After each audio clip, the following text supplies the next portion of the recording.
Nesta aula vamos discutir aspectos teóricos do neoliberalismo, as origens para, em seguida, discutir sua revisão a partir do Consenso de Washington, a implementação e consequências das políticas neoliberais no Brasil, bem como tratar da crise desse modelo. O neoliberalismo nasceu logo depois da Segunda Guerra Mundial nas regiões da Europa e da América do Norte, onde imperava o capitalismo. Segundo o P.R. Anderson, o neoliberalismo foi uma reação teórica e política veemente contra o Estado intervencionista e de bem-estar social, o welfare state. Como pressuposto básico do neoliberalismo, temos o livro de Friedrich Hayek, intitulado O Caminho da Servidão, escrito em 1944 e que trata de um ataque apaixonado contra qualquer limitação dos mecanismos de mercado por parte do Estado, denunciados como uma ameaça letal à liberdade, não somente econômica, mas também política. Então, tem-se na pessoa de Friedrich von Hayek, um dos principais teóricos das ideias liberais do século XX. Tendo como formação básica a economia, Hayek ganhou em 1974 o Prêmio Nobel de Economia, porém, seus escritos se estendem para além dessa ciência. Sua obra é extensa, conta com 130 artigos e 25 livros que falam desde economia técnica, psicologia teórica, filosofia política, antropologia legal, filosofia da ciência, até a história das ideias. De todos esses referidos temas, Hayek tinha conhecimento e falava com autoridade sobre cada assunto. A contribuição do pensamento de Hayek é fundamentada em 3 campos diferentes. Primeiro, a intervenção governamental, o Estado. Segundo, o cálculo econômico sob o socialismo. E, por fim, o desenvolvimento da estrutura social. De nacionalidade austríaca, Hayek nasceu de uma família de intelectuais em Viena no dia 8 de maio de 1899. Doutorou-se pela Universidade de Viena em 1921 a 1923. Sofreu influência do pensamento da Escola Austríaca de Economia, onde o princípio de economia de Mendes, de 1871, eram aplicados. O neoliberalismo começa a ser colocado em prática a partir da grande crise do capitalismo, do modelo de bem-estar social, em 1973, após a Guerra do Vietnã, quando todo o mundo capitalista avançado caiu numa longa e profunda recessão, combinando, pela primeira vez, baixas taxas de crescimento com altas taxas de inflação. A partir daí, as ideias neoliberais passaram a ganhar terreno. As raízes da crise, pressuposto do fortalecimento neoliberal, estavam localizadas no poder excessivo e nefasto dos sindicatos e, de maneira geral, do movimento operário, que havia corroído as bases da acumulação capitalista com a sua pressão parasitária para que o Estado aumentasse cada vez mais os gastos sociais. A partir da segunda metade da década de 70, começa a se formar a teia neoliberal. A primeira experiência da implementação das reformas neoliberais aplica-se ao Chile, em 1975, sob a ditadura de Pinochet. O neoliberalismo chileno pressupunha a abolição da democracia e a instalação de uma das mais cruéis ditaduras militares do pós-guerra. Contudo, seria arriscado concluir que somente regimes autoritários podem impor com êxito políticas neoliberais na América Latina. A Bolívia, onde todos os governos eleitos depois de 1985, tanto de Paz Zamora quanto de Sánchez Lozada, continuaram com a mesma linha. Em 1979, na Inglaterra, foi eleito o governo de Margaret Thatcher, o primeiro governo de um país capitalista avançado, publicamente empenhado em pôr em prática o programa neoliberal. Um ano depois, em 1980, Ronald Reagan chegou à presidência da República dos Estados Unidos. Em 1982, Helmut Kohl derrotou o regime social-liberal de Helmut Schmidt na Alemanha. Kohl também orientou o processo de integração da República Democrática Alemã e da República Federal da Alemanha, que teve início em 1990. Teve a coragem de assumir esse grande desígnio político, mas enfrentou também as dificuldades sociais e econômicas, como a elevada taxa de desemprego, por exemplo, que o processo de integração acarretou. Ao mesmo tempo, foi considerado um dos grandes arquitetos da União Europeia e uma das individualidades essenciais na tomada de decisões a este nível, no velho continente. Em 1983, a Dinamarca, estado modelo do bem-estar social escandinavo, caiu sob o controle de uma coalizão clara de direita, o governo de Poul Schlüter, primeiro-ministro da Dinamarca.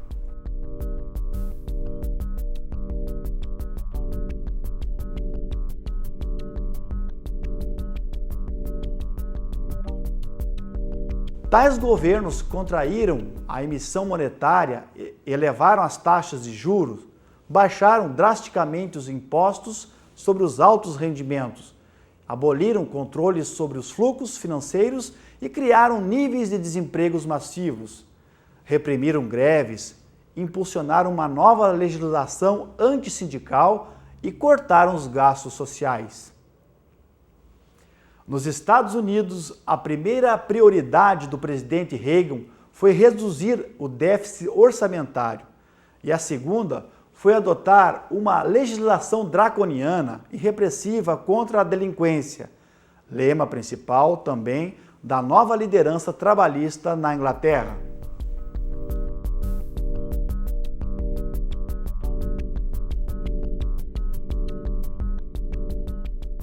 A teorização do neoliberalismo, segundo o P.R. Anderson, desencadeou reformas nos estados capitalistas. A queda do comunismo na Europa Oriental e na União Soviética, de 1989 a 1991, ocorreu exatamente no momento em que os limites do neoliberalismo no próprio Ocidente tornavam-se cada vez mais óbvios. Pois a vitória do Ocidente na Guerra Fria, com o colapso do seu adversário comunista, não foi o triunfo de qualquer capitalismo, mas do tipo específico liderado e simbolizado por Reagan e Thatcher nos anos 80. O impacto do triunfo neoliberal no leste europeu tardou a ser sentido em outras partes do globo, mas não tardou a chegar na América Latina, que se converteu na terceira grande cena de experimentações neoliberais. Embora em seu conjunto as reformas neoliberais tenham chegado antes mesmo dos países da Organização para a Cooperação e Desenvolvimento Econômico e da antiga União Soviética, com privatizações, desemprego massivo. Genealogicamente, este continente foi testemunha da primeira experiência neoliberal sistemática do mundo. Conforme o gráfico apresentado pela revista Veja, desde 1991, a privatização representou negócios de 91 bilhões de dólares, divididos entre telecomunicação, energia elétrica, petroquímica, mineração, siderurgia e outros setores. Seguindo as ideias de P.R. Anderson, mas, no final das contas, todas essas medidas haviam sido concebidas como meios para alcançar um fim histórico, ou seja, a reanimação do capitalismo avançado mundialmente, restaurando taxas altas de crescimento estáveis como existiam antes da crise dos anos 70. Nesse aspecto, no entanto, o quadro mostrou-se absolutamente decepcionante. Tudo o que podemos dizer é que o neoliberalismo se constituiu num movimento ideológico em escala verdadeiramente mundial, como o capitalismo jamais havia produzido no passado. Trata-se de um corpo de doutrinas coerente, autoconsciente, militante, lucidamente decidido a transformar todo o mundo à sua imagem, em sua ambição estrutural e sua extensão internacional.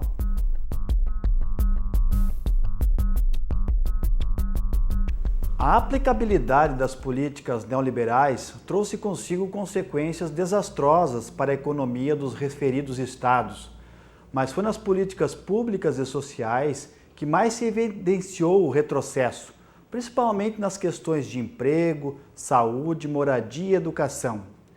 O empobrecimento deu-se entre os países ex-socialistas, como a Rússia, principalmente de economias emergentes, países latino-americanos também.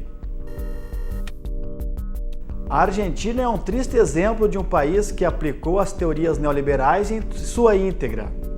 Desde o governo do presidente Carlos Menem, em 2 mandatos, até de la Rúa, a Argentina desregulamentou a economia, passou por um sério processo de privatização, empresas multinacionais instalaram-se no país, além de vivenciar a ilusão monetária da equiparação cambial, um peso igual a $1, o que agravou ainda mais a situação econômica do país, trazendo consequências sociais em larga escala. A Argentina efetivou todas as reformas previstas pelas instituições internacionais, como a desregulamentação econômica, abertura de mercado, privatização de setores essenciais como energia e água, além do avanço de empresas transnacionais. Pois bem, depois de 2 décadas, a Argentina tenta juntar o que sobrou das ditas reformas neoliberais. A Argentina privatizou praticamente todas as suas empresas nos anos 90, restando menos de meia dúzia de pequenas estatais e apenas uma grande, o Banco de la Nación.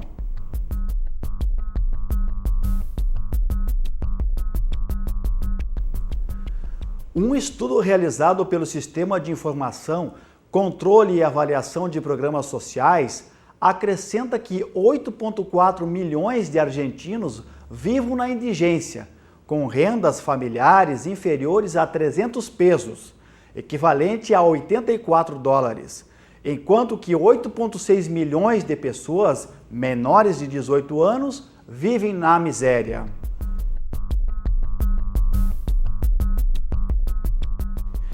Inicialmente, é preciso explicar que o Consenso de Washington não foi nenhuma conspiração político-econômica ou trama diabólica do FMI ou do Banco Mundial, nem do governo americano para aplicar nos países da América Latina.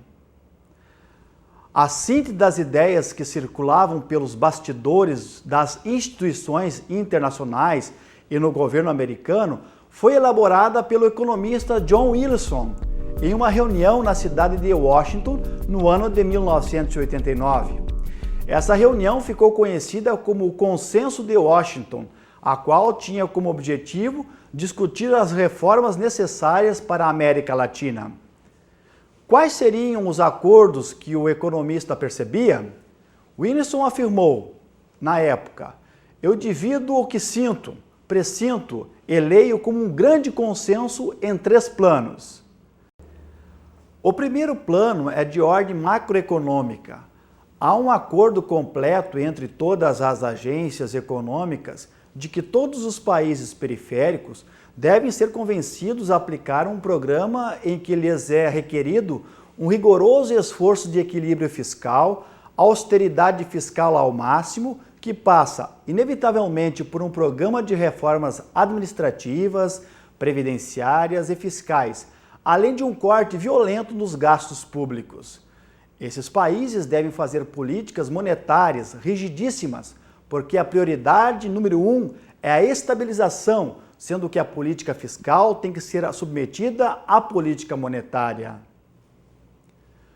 O segundo plano visa apresentar propostas à reforma de ordem microeconômica.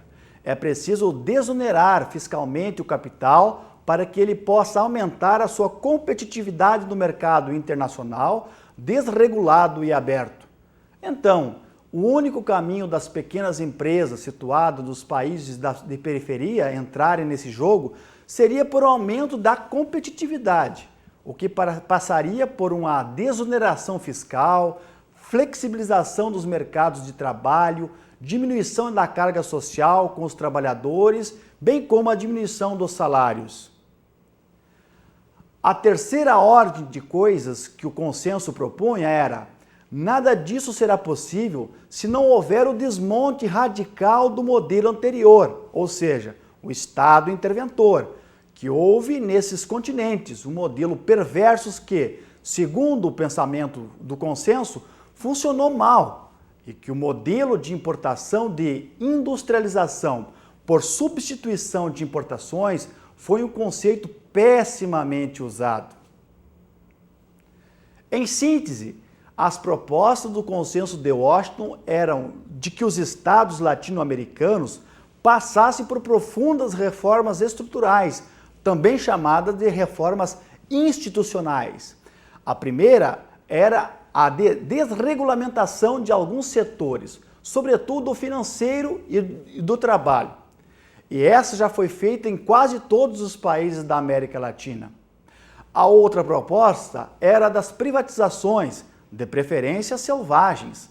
A terceira, da abertura comercial, e a quarta, da garantia do direito de propriedade, sobretudo na zona de fronteira, isto é, nos serviços de propriedade intelectual, entre outras. As políticas neoliberais globalizantes começaram no Brasil no início dos anos 90, ainda com o presidente Fernando Collor de Mello, que de uma maneira surpreendente deu início às reformas de Estado. Começaram nesse período a desregulamentação econômica, a abertura do mercado e a planificação da economia, uma tentativa de diminuir a inflação galopante. Ocorrem nesse período, igualmente, as tratativas iniciais com as instituições internacionais, principalmente o FMI.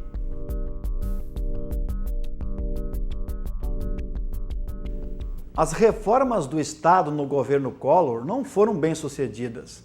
Nem mesmo a própria elite empresarial estava preparada para tais mudanças, muito menos a elite política do Brasil, que se mostrou um tanto cética e insegura com os rumos que as reformas do Estado promovida por Collor e sua equipe poderiam desencadear.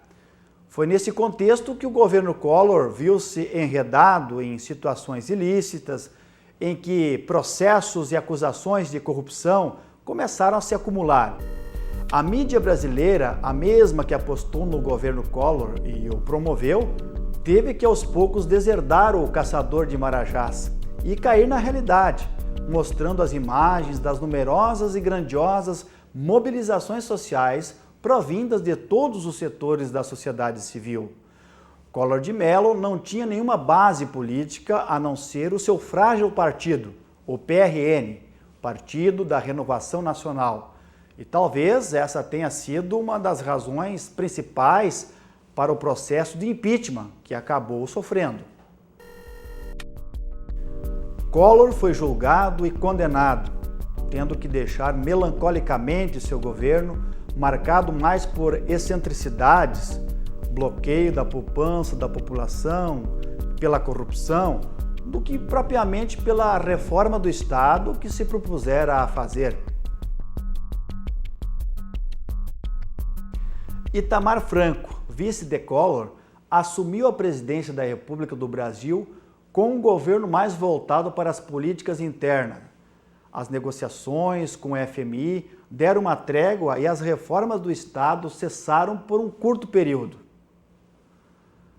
Ainda no governo Itamar Franco, assume o Ministério das Relações Exteriores o então senador Fernando Henrique Cardoso, um cargo que sempre estivera em seus planos. As tratativas com as instituições internacionais, como o FMI e o Banco Mundial, recomeçam. Logo após, FHC passa a ser ministro da Fazenda e institui, junto com uma equipe de técnicos, um plano econômico denominado Plano Real, capaz de frear a inflação e restabelecer a volta do crescimento econômico. Tais políticas significam a volta do programa de reforma de Estado, iniciada por Collor e interrompida por Itamar Franco. É importante mencionar que Fernando Henrique Cardoso e seu partido, o PSDB, partiam do princípio de que o Estado deveria se modernizar. Modernização do Estado significa um Estado mais ágil, menos truculento, moroso e burocratizado. Para isso, houve a grande propaganda ideológica para que se efetivasse o processo das privatizações das empresas estatais brasileiras. Fernando Henrique Cardoso sempre foi um velho admirador da modernização do Estado que Collor de Mello havia feito. A implantação do Plano Real aconteceu no dia 31 de julho de 1994, junto com a Copa do Mundo de Futebol. Até o fim do ano, a moeda valorizou-se. No final do mesmo ano, Fernando Henrique Cardoso ganhou as eleições presidenciais às custas da propaganda do Plano Real. A mão estendida de Fernando Henrique Cardoso pré-anunciava as suas principais metas: saúde, educação, moradia, agricultura e segurança. O plano econômico, chamado no Brasil de Plano Real, fazia parte de uma sistemática política global mais abrangente. A ideia de planificação econômica foi criada, como vimos, pelas instituições financeiras do primeiro mundo, numa tentativa de conter a elevada inflação das economias emergentes, como no caso do Chile, do México, da Argentina e do Brasil, entre outros. Disso advinha o proselitismo do presidente Fernando Henrique Cardoso na época, ao afirmar: dá gosto de ver hoje que nós somos um país respeitado. E o ponto inicial para que houvesse uma volta desse respeito foi a nossa capacidade de vencer a hiperinflação e de manter a democracia. A nossa capacidade de negociar para poder avançar. Isso mostra que somos um país realmente amadurecido, concluiu o ex-presidente. Durante o período do Plano Real, a equiparação cambial de R$1 chegando a valer mais do que $1, a elite brasileira literalmente foi às nuvens. A euforia do Plano Real levou a burguesia e boa parte da classe média brasileira a consumir, de maneira nunca vista antes, inclusive fretando aviões particulares para fazer compras em Miami, nos Estados Unidos. Por outro lado, o povão comia frango a R$1 o quilo, de sobremesa e iogurte e colocava dentadura nova, além de fazer compras no Paraguai. A partir de então, o processo de modernização do Estado se intensifica, desde a regulamentação econômica, abertura de mercado e privatizações. Outra marca do governo Fernando Henrique Cardoso foi o abuso das medidas provisórias, mais de 5.000 medidas.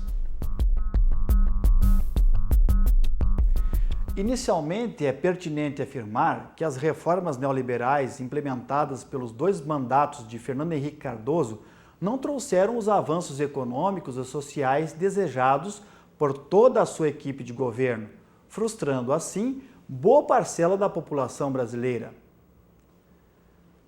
Dentre as principais consequências das políticas neoliberais aplicadas em nosso país, destaca-se o alto índice do desemprego. No período do governo Fernando Henrique Cardoso, houve um elevado aumento da dívida externa e interna, desde a regulamentação econômica, a aventura de mercado, avanço de empresas multinacionais e a privatização das companhias estatais, como as dos setores de transporte, saúde, educação, energia e comunicações, além do aumento dos preços das tarifas públicas. Em decorrência de tais políticas no período, aumentou a exclusão social no Brasil. Uma das máximas do neoliberalismo era de que se devia maximizar os lucros e minimizar as despesas.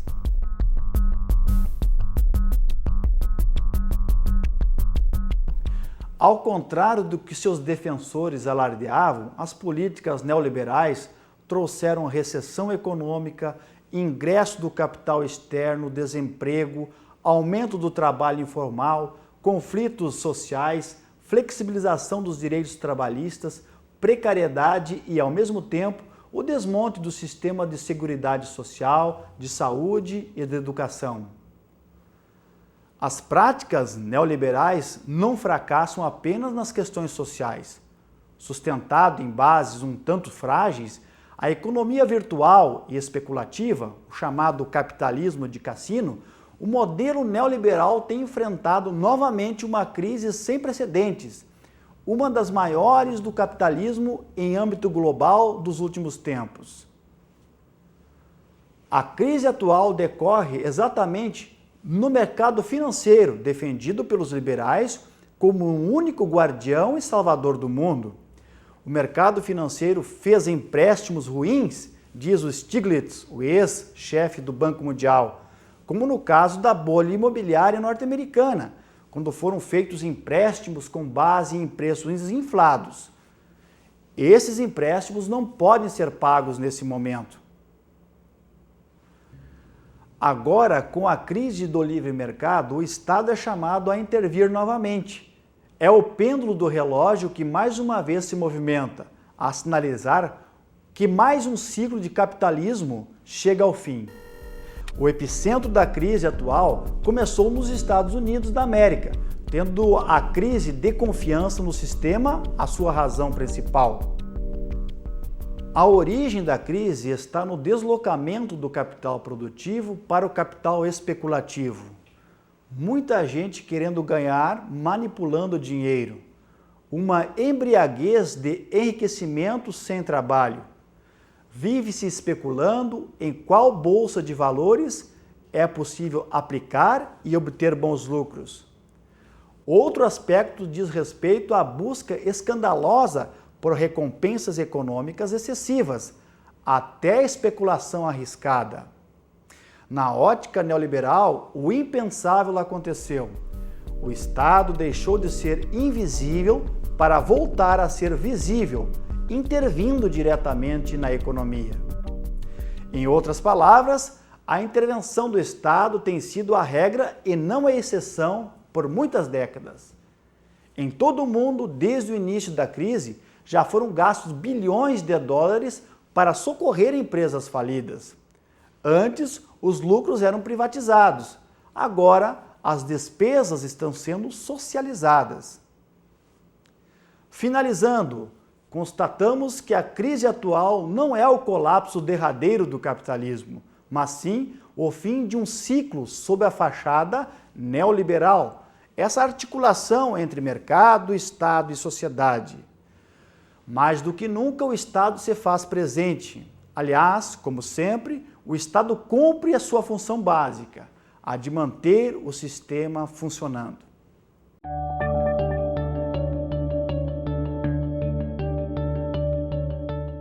Para fundamentar aspectos desta aula, é importante ler a obra dos seguintes autores. O capítulo intitulado O Balanço do Neoliberalismo, de Perry Anderson, que se encontra na obra organizada por Sader e Gentili, sob o título Pós-Neoliberalismo, as Políticas Sociais e o Estado Democrático. São Paulo, Paz e Terra, de 1995. O capítulo de Perry Anderson mencionado é importante referência para entender as origens do neoliberalismo no mundo. As obras de Luiz Carlos Bresser Pereira, principalmente, a reforma do Estado nos anos 90, a lógica e mecanismo de controle. Para entender a reforma do Estado nos anos 90, é necessário ler os trabalhos do referido autor, principal teórico da reforma do Estado e ministro do governo de Fernando Henrique Cardoso. Por fim, é importante ler os artigos de Paul Krugman, crítico do neoliberalismo, ganhador do Prêmio Nobel de Economia em 2008. Krugman foi premiado por seus trabalhos sobre o comércio internacional que o levaram a projetar uma nova geografia econômica e uma nova teoria do comércio.